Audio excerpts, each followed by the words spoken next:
America's Book Club host David Rubenstein and biographer Stacy Schiff visited the vault of the National Archives to view the Treaty of Paris and other priceless documents. So this is a nice place. It seems cool. Are we in something that's called something special, or what is this called? Yeah, so right now you're in what we call a vault. So we have what we call stack areas in the building. So my office works with executive agency records that have been legally transferred to the National Archives. Those are not open to the public, so it's not like a library where you can go and self-service off the shelf. If you have a research card, we'll pull those, bring them to the research room. In addition to that, we have 3 what we call vaults in the building. My office runs 2 of them. The third one is Center for Legislative Archives. Those are congressional records still legally owned by Congress. Okay. They can ask for those back whenever they like. The exception for the material I work with is Supreme Court. We do have historic Supreme Court records. Supreme Court can ask for those back at any time they like. And all the famous ones you can rattle off the top of your head, we have. So these are Oath of Allegiance from Valley Forge. So the Continental Congress passed a resolution in February 1778. They wanted Army officers to sign an oath of allegiance to the former United States. So we still have oaths today. Today, our oath, if you work for the federal government, politician on the Hill, if you're in the military, our oath centers around the Constitution. This predates the Constitution, so it's a very different type of oath. So the irony is that they sent these pre-printed forms to George Washington to fill out the paperwork for the verbal version of the oath, signed by the officer, witnessed by another officer. The irony is that his army is coming out of the famous horrible winter of Valley Forge, where they could barely afford to feed them, clothe them, house them, supply them with arms and ammunition, but like, here's all this paperwork. Great time to ask someone to fill out paperwork. And return. So we've always been a bureaucracy founded on paperwork. So this is in his hand. The Army numbered them. So Washington's number 1. George Washington, Commander-in-Chief, the Army of the United States of America, to acknowledge the United States of America to be free, independent, sovereign states, declare the people thereof owe no allegiance or obedience to George III, King of Great Britain. So very different than our oath today. So today we say swear or affirm. There's a space in the middle of the pre-printed form where they had to pick swear or affirm. There's a few religious groups. There's a passage in Matthew in the Bible they take very literally that says you can't swear to God. So they don't want to swear. So they affirm. Right. Washington swore. Do the utmost of the power, support, maintain, defend the said United States against the said King George III, his heirs and successors, and his or their betters. Whole royal family is covered. Signed by Washington, has sworn before me, camp at Valley Forge, May 12, 1778. Major General Sterling witnesses Washington. Washington ends up witnessing most of the major generals, so Charles Lee, Nathaniel Greene, etc. So you actually have 3 on here. And then I kind of mix it up. So this is certifications of delegates to the Continental Congress. So this is Massachusetts, and they're presenting their delegates as representatives. So great. So this is November 10th, 1775. So they would have been in through December 76. So they would have been representing the colony during July 1776. Has John Hancock, Thomas Cushing, Samuel Adams, John Adams, and then Robert Treat Paine representing the colony of Massachusetts.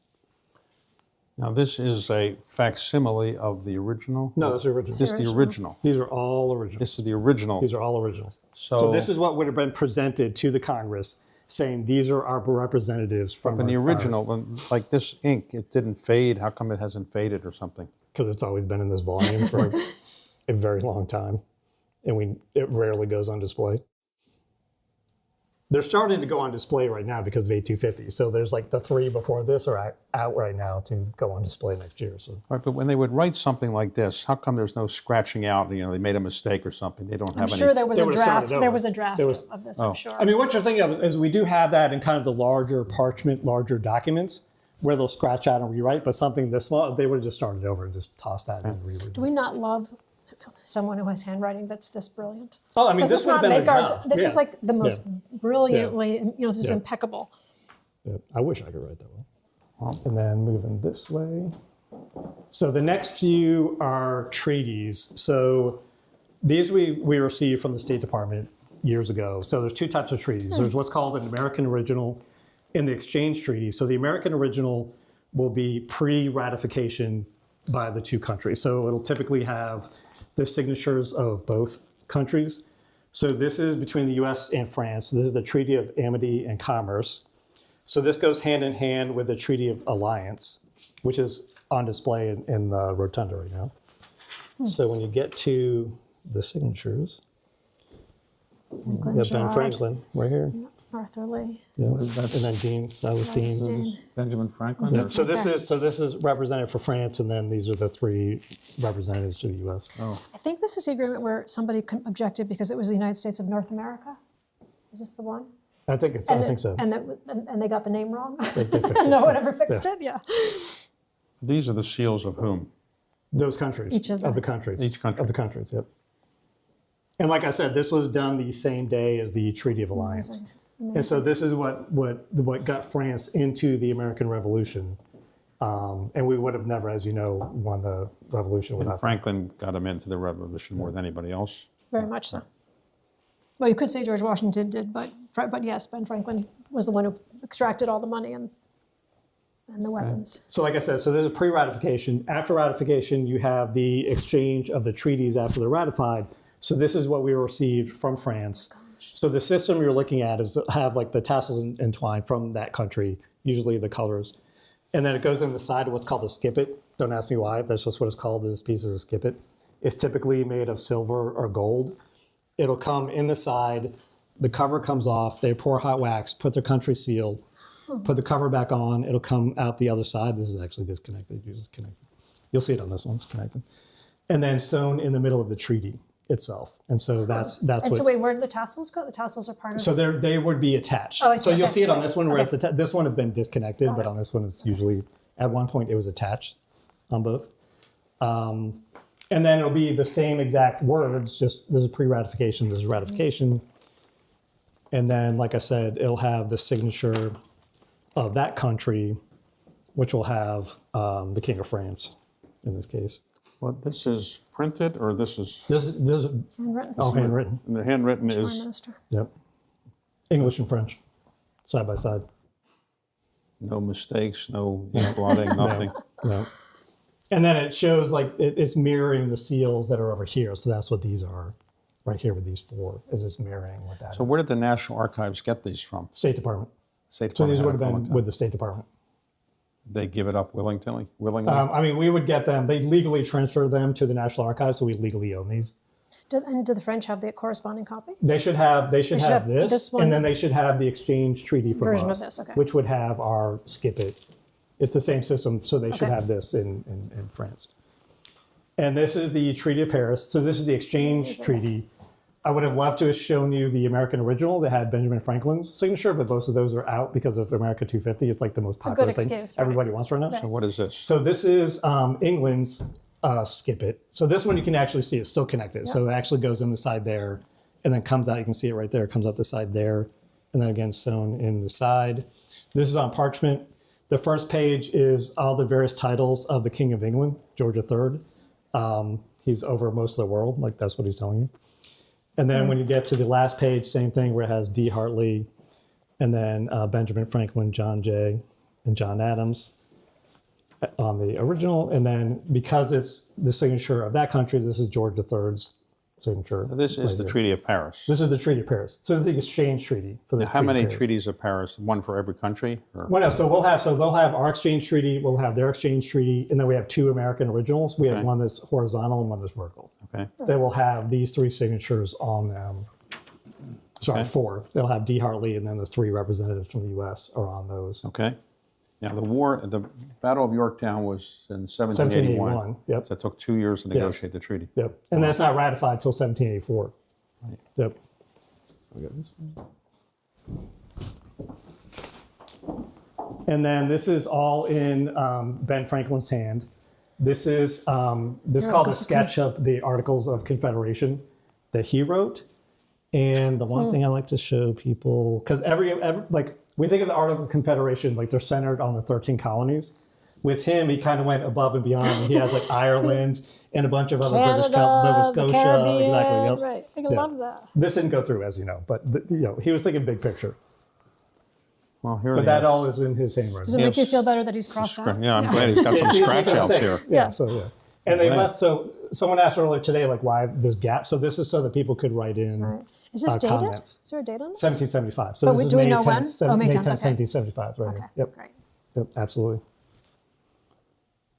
Okay. And they're double-sided, and they're two-sided. So it's In other words, articles. the Articles of Confederation, he proposed a draft of how it should work, and Yeah. some of what he proposed got accepted. Right. And this absolutely did not, because the final is just the 13 colonies, which was the whole point. Is they're making like kind of, people think of it as like the pre-constitution, Right. if you will, on how our government would operate with the 13 colonies.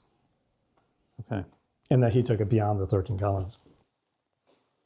And then here, so it starts here and then goes this way. This is a consular convention. So this is right after, so this is 1784. This is right after the Treaty of Paris is ratified. So we're formally freed from England. This is the first treaty between the US and France. And it deals with setting up diplomatic relations. So obviously we have treaties during the American Revolution, but this is the first one where an independent United States. So this basically appoints consuls and vice consuls. Yes, and then signed sort by Benjamin Franklin. And then, Valjean, yep, right. yep, you got it. So let me ask you So how this did was in Don't you Versailles. love us? They got the year wrong. I know. And they actually say like correct the date, yeah. Error in date. I love that. how did they put lines here and then they write on the lines? Is that how they did it? Oh no, so sometimes you can see pencil lines, we can see where they cheated. If you don't, then they would have had like either like a string or like a piece of wood with Okay, so went down that's to try to how keep they their did line. it. It's all in French. Like I said, it was done in Versailles in 1775. Sorry, 1784. Sorry, yeah. Did 1784. Franklin speak French fluently? Do you want to talk about that here or later? No. Well, either Speaking way. French, he gets like a B. Okay. Okay. Understanding of French, he gets an A. Written French, he gets a decided F. Okay. But he could make himself understood, which was all that really mattered. But he does say that when he first got to France and signed contracts, he didn't so- really know what he was So signing. there are three ways: you understand it, you speak it, and you write it. Right. Right. Okay. But those first contracts for merchandise to be sent secretly from France, he admitted later he just signed. He wasn't really Okay. able to decipher. And this is when Franklin is the Postmaster General. This is 1775. This is a table of postage for North America. So this is the postal rates. So if you want to mail something, it literally has like if you're going, from here, then that's how much it costs. Wow. It seems really overly complicated. It does, doesn't That's it? interesting. Yeah, no forever stamps on this one. If it was going to go a certain distance, you paid more. Yeah, But today we have a system where you pay the same. the same no matter where it's going. Yep. Which was not the case in 1775. And this, as you can see, would have been, this is a broadside, so it would have been posted so that people could see like what the rates were Amazing. in 1775. But he didn't really run the postal system. He had his wife running it, right? He was pretty much, he was Was he running involved? it. He was running I it. thought when he went to Yeah. England, he went to England for like 10 years or something. Family members were. Oh, family were members. definitely pitching in, Okay. yeah. And we have the first U.S. Census from 1790. So this is Boston. And then back to back, you've got John Hancock and Samuel Adams listed in Boston. And then So who's why in are their they household. first, do we think? That's just where they fell because it's like different people in order. They're just going Andrew door to Oliver. door. Yeah, Wow, they're doing that's door to door. wild. Like they do today. Right. Yep. This would have been really helpful when writing a book, We have this online. Is it really? It It's is. great. It is. Wow. And then, yeah, it lists like free white males, free white females, other persons. So many familiar names. This is wild. I know that was rapid fire. You have any questions? It's the treasure trove. What else you got up your sleeve? We have a lot here. I mean, literally, like the top box, like the top shelf, we've got like the first law from the first U.S. Congress. So we've got the public laws, private laws, resolutions. So all of the amendments are in the rotunda right now. Those are resolutions that are normally in this room that fall wherever the Congress was that And what passed were you them. saying the number one most requested or most popular I mean, item right is? now, it's A250 is very popular. So the Oath of Allegiance is very popular because people we know we have those. Treaty of Paris, like all the kind of the famous ones. But Treaty of Paris is like a really big Right. one, Makes sense. ending the Revolutionary War. Well, Thank you very so impressive. much, Trevor. So That's good my to meet pleasure. you. You too. Thank you. Thanks a lot. Nice So to if meet you. you're